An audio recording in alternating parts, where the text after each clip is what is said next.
Hai kawan-kawan semua, perkenalkan nama saya Muhammad Fathal Habibi dari Prodi Bahasa Indonesia dengan NIM 2488102015 di Universitas Pemisada.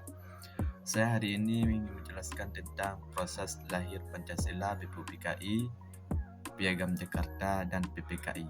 Yuk kita bahas sama-sama.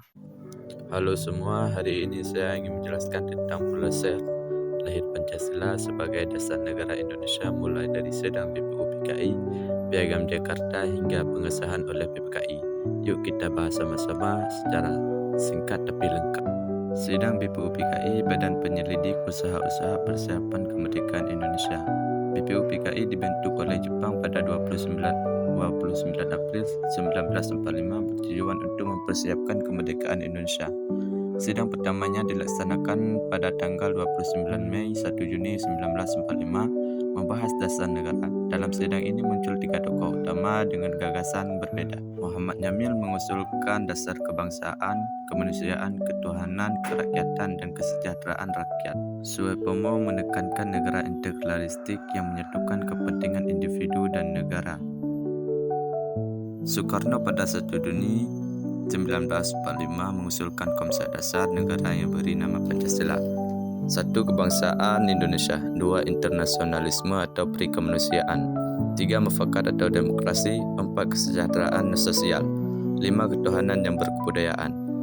Pidato Soekarno inilah yang berkemudian dikenal sebagai lahirnya Pancasila.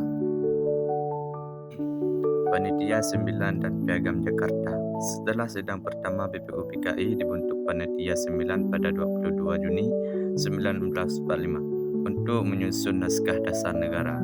Panitia ini beranggotakan tokoh-tokoh seperti Soekarno-Hatta, Yasmin, Agus Salim, Sujoko Rosojoso. Hasil kerjanya melahirkan Piagam Jakarta yang berisi rencana pembukaan Undang-Undang Dasar 1945 dan rumusan awal Pancasila, yakni ketuhanan dengan kebijakan menjalankan syariat Islam bagi pemeluk-pemeluknya. Namun rumusan ini kemudian diubah agar mencerminkan seluruh bangsa Indonesia yang majemuk. Sidang PPKI, Panitia Persiapan Kemerdekaan Indonesia. PPKI dibentuk pada 7 Agustus 1945 dan bersidang pertama kali pada 18 Agustus 1945. Sehari setelah proklamasi kemerdekaan, dalam sidang ini dilakukan beberapa keputusan penting.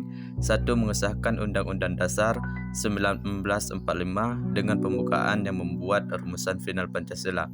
2. Mengubah sila pertama Piagam Jakarta menjadi ketuhanan yang Maha Esa. 3. Memilih Soekarno sebagai presiden dan Muhatta sebagai wakil presiden. Perubahan ini menunjukkan semangat persatuan dan toleransi demi keutuhan bangsa. Refleksi pribadi, menurut saya proses lahirnya Pancasila menunjukkan bahwa kemerdekaan Indonesia bukan hasil spontan, melainkan buah dari musyawarah, kebijaksanaan, dan semangat persatuan. Pancasila menjadi pedoman hidup berbangsa karena nilai-nilainya lahir dari konsensus para pendiri bangsa, bukan paksaan pihak tertentu. Sebagai generasi muda, kita perlu menjaga nilai-nilai itu, gotong royong, toleransi, dan cinta tanah air. Itulah proses lahirnya Pancasila, BPUPKI, dan